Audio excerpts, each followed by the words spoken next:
We have limited time. Very happy to be here.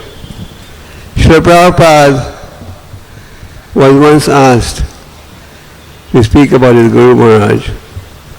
And Prabhupada said, what can I speak? He was a Vaikuntha man. So Srila Prabhupada was also a Vaikuntha man, and who appeared to help realize Lord Chaitanya's prediction. The holy name will be chanted in every town and village of the world. And due to Prabhupada's efforts, the holy name today is being chanted almost in every corner of the globe. So Srila Prabhupada's glories are unlimited, and it's so wonderful that so many senior devotees have come from different parts of the world to glorify Srila Prabhupada. And this Prabhupada Katha that we have been hearing for the past few days is a source of spiritual strength for everyone. So Prabhupada's transcendental qualities are unlimited, and we have been hearing memoirs of devotees who were fortunate enough to serve in Bombay during Prabhupada's stay on the planet. As I mentioned the other day, I came to India in March 75, and I didn't have the privilege of taking part in the real struggle like sleeping in huts, etc. that others had. I consider that a privilege because Prabhupada said, struggling for Krishna is a privilege. Once Prabhupada was in New York and he wasn't so well. So devotees were telling him, please take rest, Srila Prabhupada, in Gita Nagari. Prabhupada said, please don't take away my privilege to struggle for Krishna. So several devotees struggled out of their love and affection for Prabhupada. And the Hare Krishna line that you see today is a result of efforts contributed by devotees since the inception in 1971. Devotees struggled in the early days. They helped build the foundation, and that foundation has been further developed and hopefully will continue to develop to fulfill Prabhupada's vision of the Hare Krishna land, which is to create a heaven on earth. Heaven on earth means an environment where everybody who comes in gets exposed to a spiritual life. And Prabhupada named this project Hare Krishna land. Like you have Disneyland, Hare Krishna land. And Prabhupada commented, the Hare Krishna land, there should be non-stop chanting of the Hare Krishna Mahamantra. So when people come, they hear the holy name. So there are many wonderful pastimes. My involvement started, as I said, in March 75. But in India, Prabhupada was a real GBC. And the so-called GBC was actually Prabhupada's assistant. Prabhupada made most of the important decisions in India, and we consulted Prabhupada on almost every major decision. And when I came to India, I had responsibility not only serving as a GBC, but also being a BBT manager. So I would like to share with you some of the pastimes related to the books and some of the pastimes related to the Juhu temple. Before Prabhupada came to the West, he was also struggling to print the books. And once he came to Bombay to raise funds for Srimad Bhagavatam, first canto part 3. Prabhupada had published in Delhi first canto part 1 and 2. And somebody had guided him to approach Srimati Morarji. saying that she's a very pious lady. So Prabhupada came and she wanted to see her. But her secretary said, no, she's very busy, she can't see. She has no time. So there was only one entrance to her office. So Prabhupada sat in the staircase for 5 hours doing japa. Prabhupada's logic was, she's going to pass by this way in the evening, in any case. So when she was passing by in the evening, she saw Swamiji sitting there. She said, Swamiji, what are you doing here?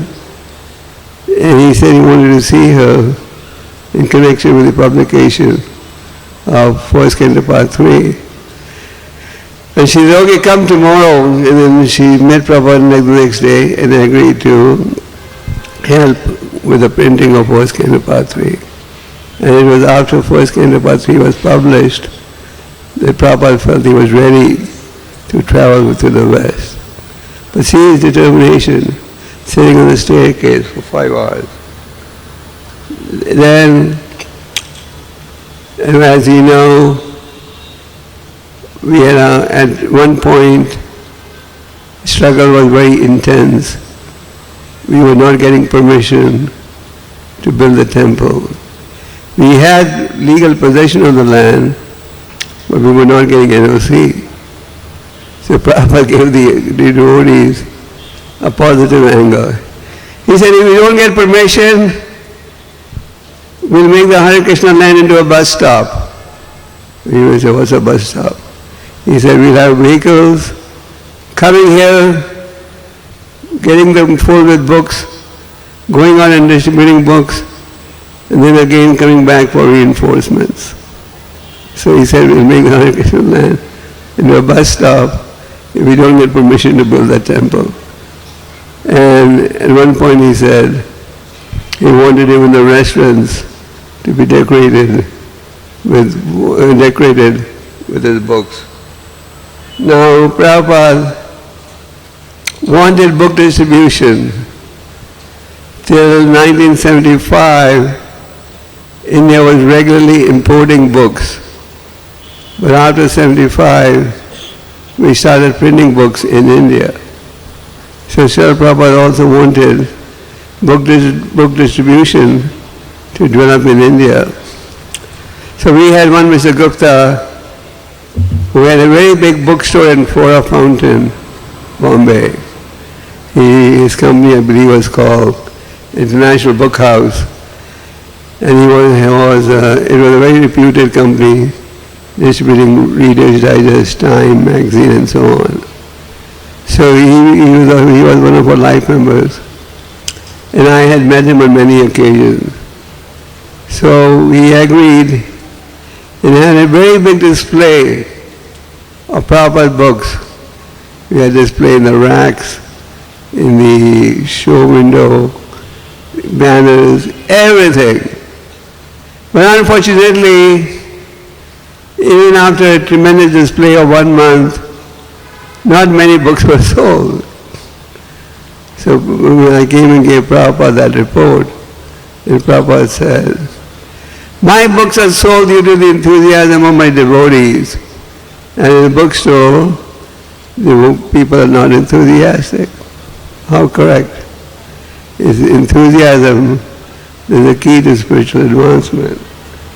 Then it was in Bombay, PVT, that they received a letter in 1976, March, from a Russian government agency called Meduna Rodnaga Kniga.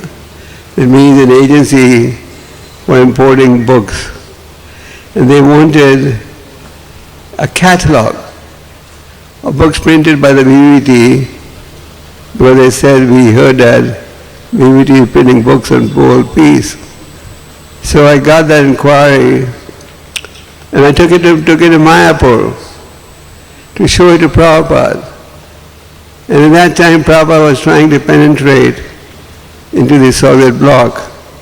So when Prabhupada saw, here's a letter of inquiry from Russian government agency, he was in ecstasy. He said, yes, we must send them the report. And then he asked me to go to Soviet Union, which I did in 76 of May. The books were very well received, appreciated, and we got good reviews. And then we took part in a book fair, and subsequent to that we got the Bhakti-Radha Book Trust, Bombay, got a big certificate from the Russian government promoting our books on peace. So this certificate was obtained in 1977, I believe in July or August. And that time Prabhupada wasn't so well, and he was in Vrindavan. So we took the certificate to him in Vrindavan, and he was so happy. He was showing it to everyone who came to see him. See, the Soviet Union has recognized our books. So Prabhupada gave a lot of emphasis to books, and it was in Bombay on the occasion of Rama Ekadasi in November that Prabhupada completed the translation of the Chaitanya Charitamrita. The Chaitanya Charitamrita translation was completed in Bombay, and Prabhupada said, completed on the auspicious day of Rama Ekadasi at the Bhaktivedanta Book Trust, Hare Krsna Juhu, Bombay. So that's a very historical event, and Prabhupada's purport to the Prabhupada writes in the conclusion that about the importance of Vapu and Vani, and he goes on to explain how Vani is more important than Vapu. So Prabhupada at one time wanted every building on Hare Krishna land to be a BVT residence, BVT books in different languages. Once I was at Prabhupada in his quarters, and he said, he was reading the Bhagavad Gita. He said, I read my Bhagavad Gita every day myself. So should everyone. So the very wonderful pastimes associated with Prabhupada's books. And Srila Prabhupada, as you know, gave the Jew temple, was very keen that a beautiful temple be built for the pleasure of the Lordship.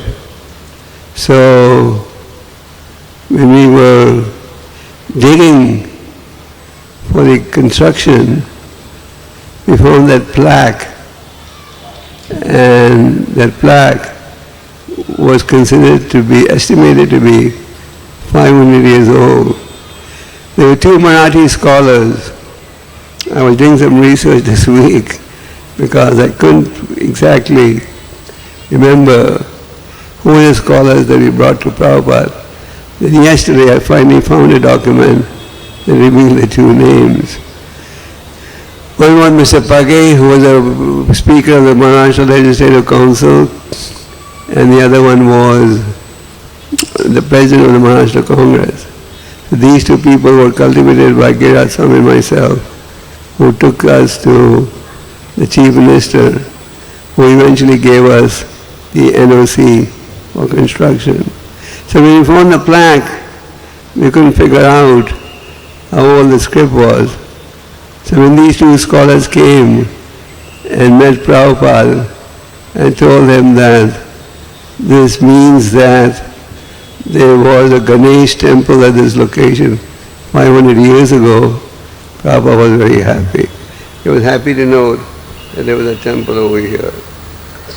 You all have seen an ambassador car standing there in front of the guest house.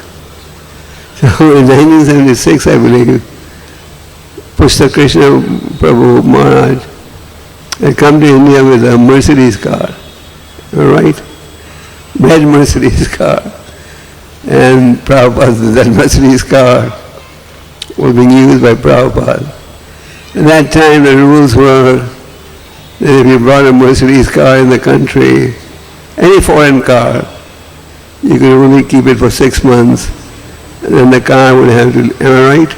And then the car would have to leave. So every 6 months, the car had to go to Nepal and then come back.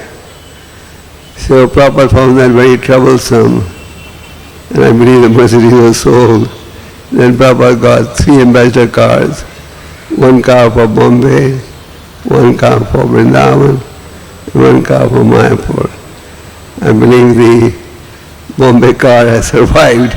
I don't know where the other 2 cars are. We recently got the Bombay car completely furnished, and now we can, it's not there for show, you can even drive in it. So, Prabhupada was very concerned about giving spiritual knowledge to everyone. At that time, in 1975, 76, 77, India was not that well off as it is now. The economic situation in India is a lot better now than those days. Those days India was still considered a beggar country. So Prabhupada one day called me at 1 o'clock in the morning and he had written an advertisement on a small piece of paper, and the heading was, "Invitation to everyone in India to come and live with us, like us." The catch was, like us. That meant, so Prabhupada wanted that advertisement to be placed in all the newspapers of India and billboards everywhere, inviting anyone who doesn't have a place to stay, come and live with us, like us. So I told Prabhupada, how are we going to maintain everyone if they come? Where are the facilities? Prabhupada said, the catch is in the word like us. Like us means come and act like we act, follow the rules.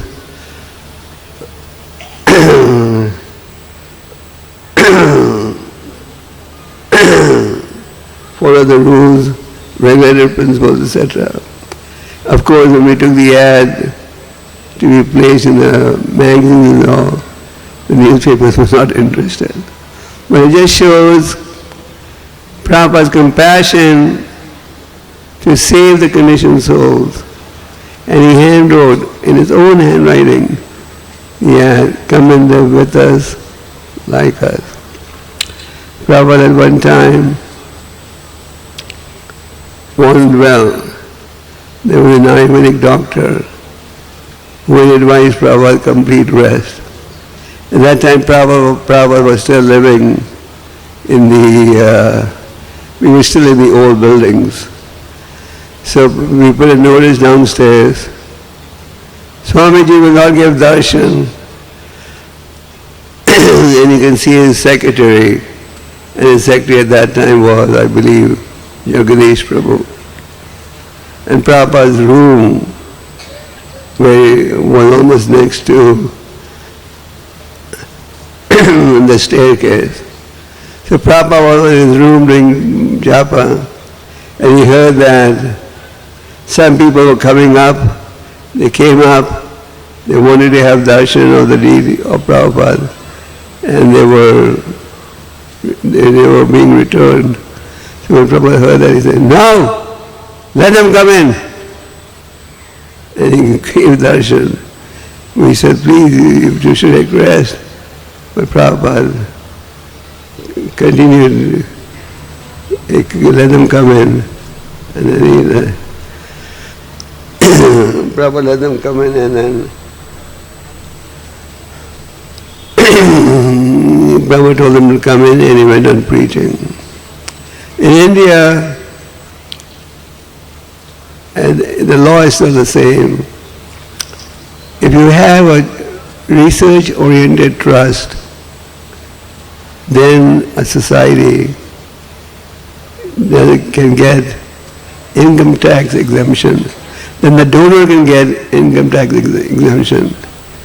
And since 1975, we've been struggling with the government how to get the tax exemption and not change our bylaws and objectives.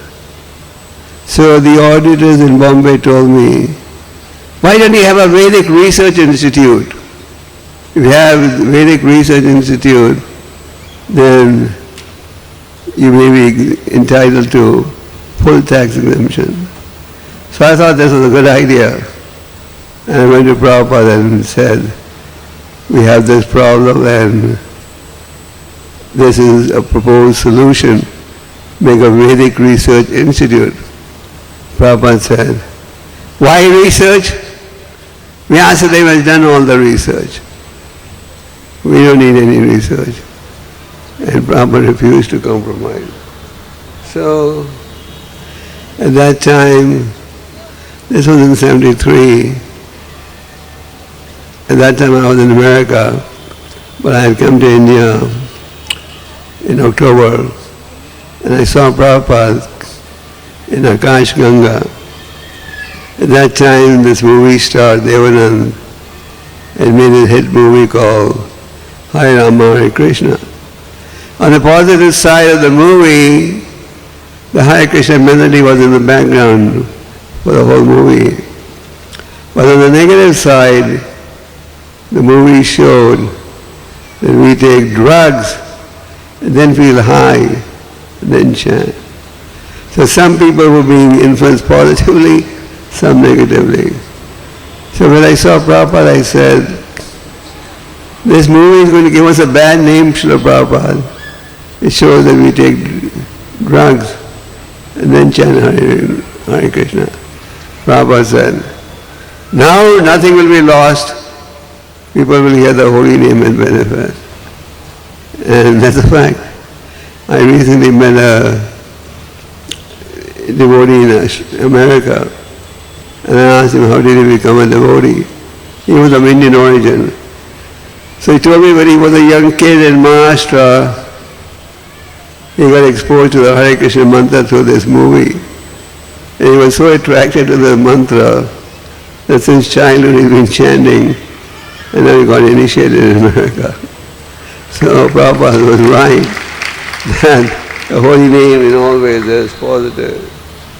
Then in 1978, when we were preparing for the opening, we were discussing who all to invite, and we decided to invite the prominent politicians.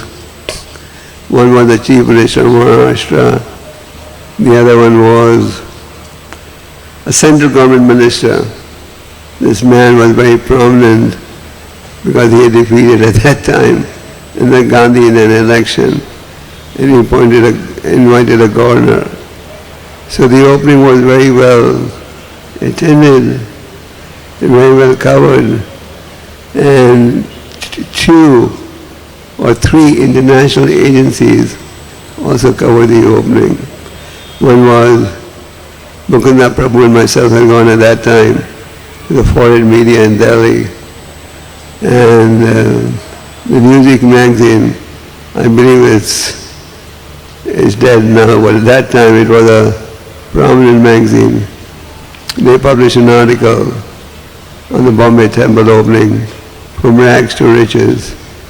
They described how Prabhupada went to America with 40 rupees and established this worldwide movement. And the New York Times, the leading paper of the world, they also had a nice, positive article of the opening. So Prabhupada put a lot of effort to develop the Hare Krishna land. And the Hare Krishna land has developed due to the efforts of several devotees. And I want to take the opportunity to mention some of the names of devotees who played a big role in the development of the Hare Krishna land, but have departed from the planet. One of them is our beloved godbrother, Srila Swami. Bombay was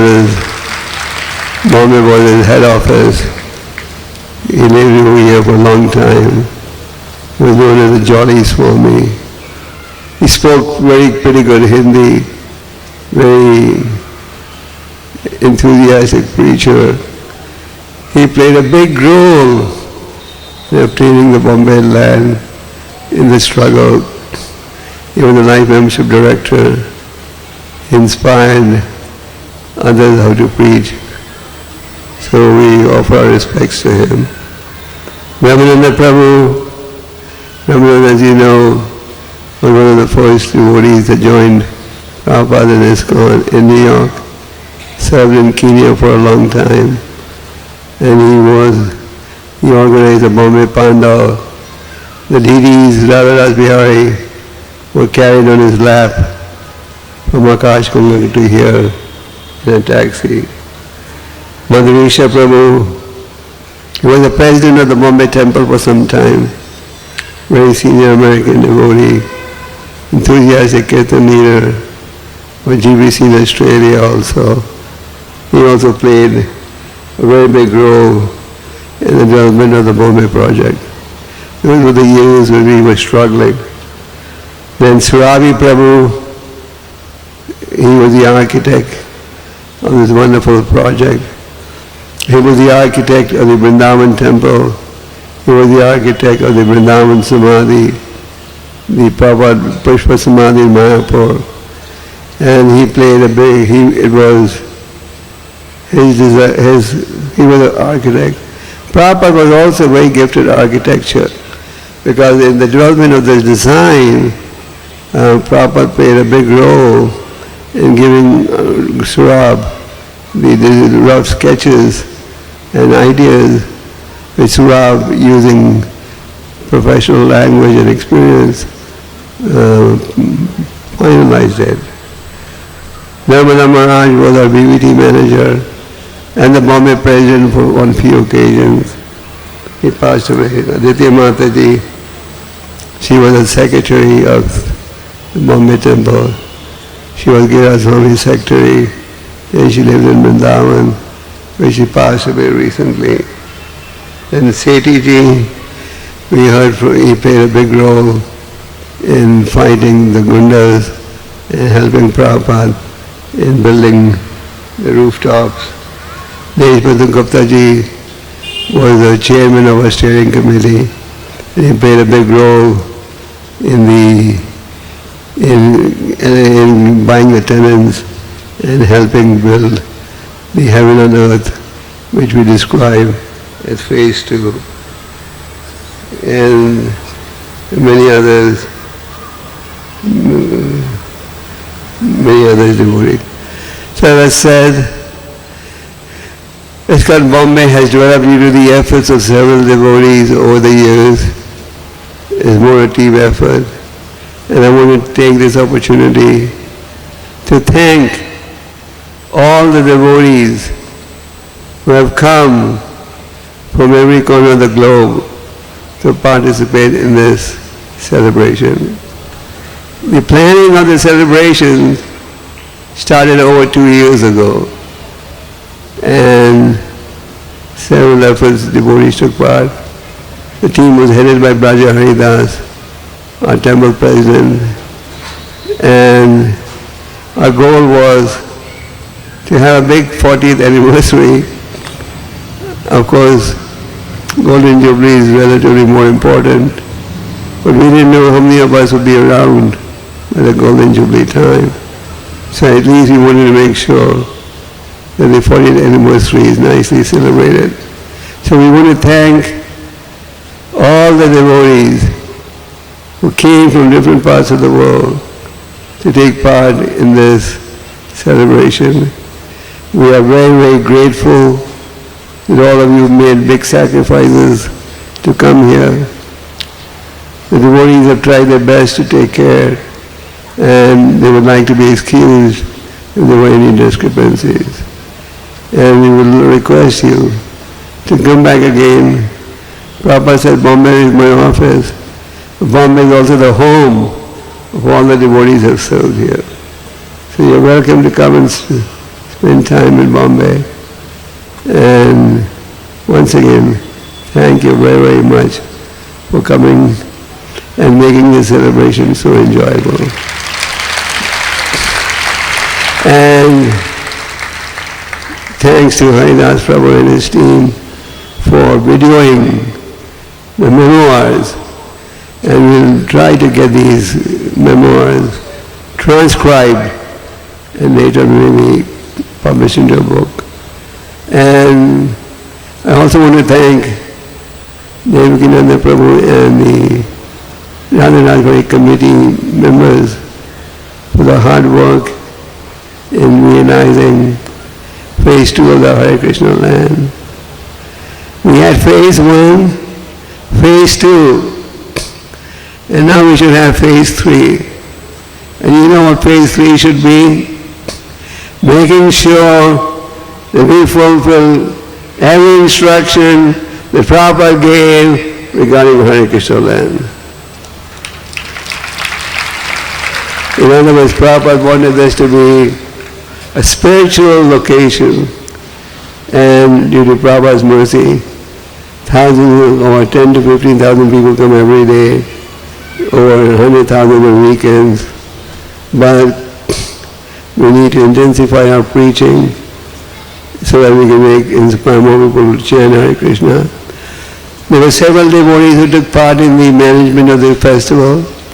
I want to request Brajahari Prabhu, our temple president, to please come on the stage and read the names of all the devotees who took part in executing executing the arrangement for this festival. One last thing I want to mention, Prabhupada was so attached to the Ras Bihari deities that he would keep the Radharashvari deity pictures with him wherever he went.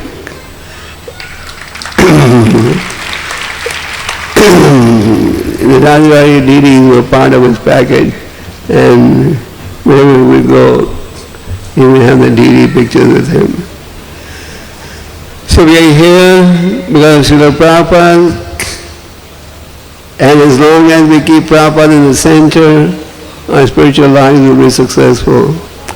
We need to follow Prabhupada's instructions strictly, read his books. Prabhupada said everything I wanted to say is there in my books. Read his books.